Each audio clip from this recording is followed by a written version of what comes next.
You're minding your business, living your mediocre little life, when, buzz, you check your phone, nothing. Not a call, not a message, not even a spam email from that prince who owes you $10 million. Congratulations, you've just experienced the phantom vibration syndrome, where your brain decides to cosplay as a faulty notification system. This happens because your nervous system is both overachieving and underemployed. When you constantly expect notifications, tiny digital bursts of dopamine, your body starts predicting them. A twitch of a muscle? Must be a message? A shift in your pocket? Definitely a text. Your brain's like a bored intern hitting refresh just to feel something.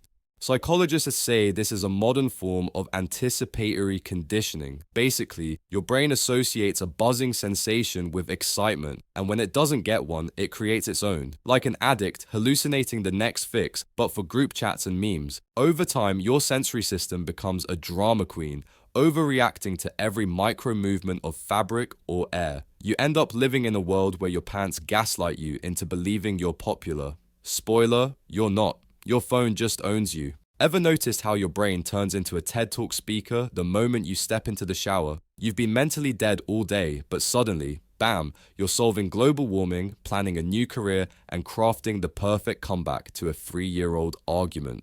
This is because showers are the closest thing adults have to a sensory isolation chamber. Warm water, white noise, no screens, no coworkers breathing weirdly beside you. Your brain slips into default mode network, the setting it uses when it's not actively focusing. It's basically your mind's idle mode, where random connections spark creativity. Think of your brain like a messy desktop. When you stop forcing it to work, the background programs start talking. Oh hey, what if this weird memory from middle school connects to that idea for a side hustle? And suddenly, inspiration. 8. That's why you can't remember what you walked into the kitchen for, but can write a full screenplay while shampooing your hair. The human mind is weird, it's allergic to productivity, but thrives in soap bubbles. You walk into a room, you stop, you stare. You have absolutely no idea why you came. You stand there defeated like your brain just blue screened. This classic malfunction is called the doorway effect. Every time you pass through a doorway, your brain updates its context. It's like hitting the new tab button in your mind. Whatever thought you were holding gets filed away because your brain assumes you've moved on to something else. It's actually a clever feature until you realize it makes you look like a confused goldfish in your own home. Scientists believe this evolved because our ancestors needed to reset focus when entering new environments. Useful when you're walking from forest to cave, less useful when you're walking from couch to fridge.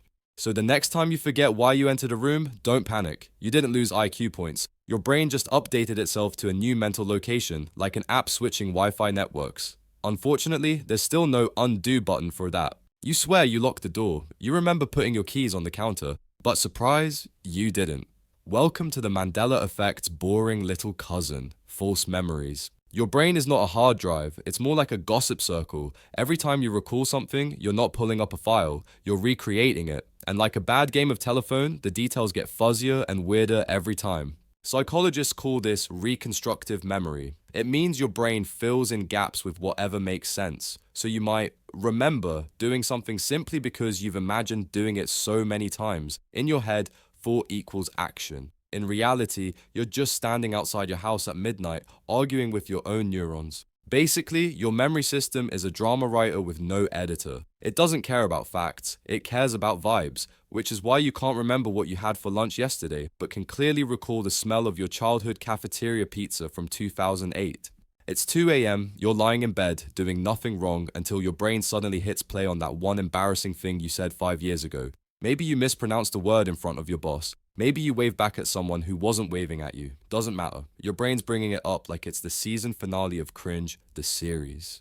This delightful malfunction is part of something called rumination, where your mind gets stuck replaying emotional moments as if they're collectible trauma cards. It's an overactive survival feature, your brain's way of saying, let's study this humiliation so we never feel it again. Which sounds helpful until you realize it's been half a decade and no one even remembers the incident except you. The prefrontal cortex, your logic brain, tries to move on, but your limbic system, the emotional gremlin running your feelings, keeps dragging you back. It's like your brain's personal director yelling, let's do another take, but with more shame. Ironically, this endless rerun doesn't protect you from future embarrassment, it just ensures you're too busy cringing at old mistakes to make new ones. So technically, mission accomplished? Someone yawns near you and suddenly, bam, you're yawning too. You're not tired, you're not bored, maybe, but your face just went full lazy mode anyway. Welcome to contagious yawning, the most pointless act of social mimicry your body performs. Scientists think it's linked to empathy. Your brain sees someone else yawn and your mirror neurons go, hey, let's feel that too. Like an emotional copycat function, except instead of bonding, you just look like a synchronized choir of sleepy idiots. What's wild is that not everyone's equally susceptible. People with higher empathy scores are more likely to catch yawns, while psychopaths reportedly don't. So next time you yawn after someone else, don't feel bad. It just means your brain is running a social emotion update. And if you didn't yawn reading this, congratulations, you might be the office villain. In evolutionary terms, some researchers believe this helped early humans coordinate sleep schedules, kind of a pack power down moment. But now, it's just your nervous system lagging behind by 50,000 years, still trying to make sure you and your tribe nap together. You've got a big goal, maybe a project, a diet, or actually folding your laundry before it becomes a textile mountain. But instead of doing the thing, you procrastinate. You scroll, you binge. You suddenly need to clean your keyboard. That's self-sabotage, and your brain's weirdly good at it. See, your mind doesn't care about success, it cares about safety. Anything unfamiliar, like change, progress, or productivity, sets off a mild panic in your limbic system. Danger, unknown territory. So instead of chasing your dream, you chase instant comfort. It's like your brain has a self-destruct button labeled later, and it presses it with enthusiasm, over and over. Psychologists say this is rooted in cognitive dissonance, the gap between what you want and what you actually do. To close the gap, your brain makes excuses. I work better under pressure. I just need the right mood. Translation: fear dressed as logic. Basically, your brain's version of fight or flight often chooses scroll and snack, which explains why world domination always sounds better tomorrow. You're fine, totally fine, until your blood sugar drops or the sky's grey or someone breathes too loudly near you and suddenly you're ready to quit your job, shave your head, and move to a cave. That's mood congruency, where your brain mistakes temporary physical or environmental signals for deep emotional truths. Low light, you must be sad.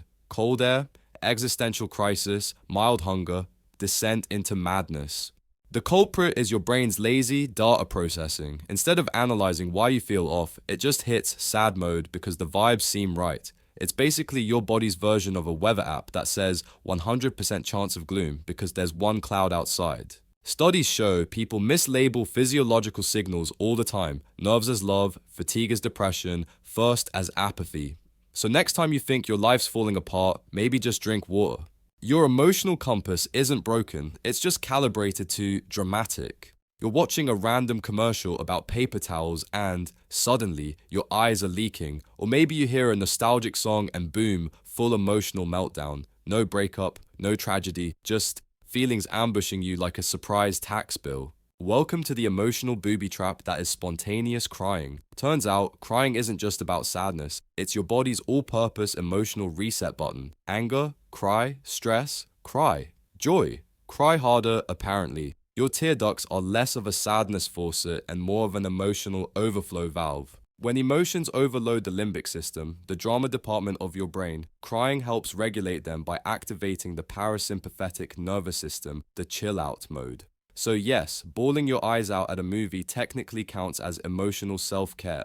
The weirdest part? Emotional tears have different chemical compositions than, say, onion tears. They literally contain stress hormones, which means crying physically dumps emotional toxins from your body. You're basically detoxing, but with salt water and snot.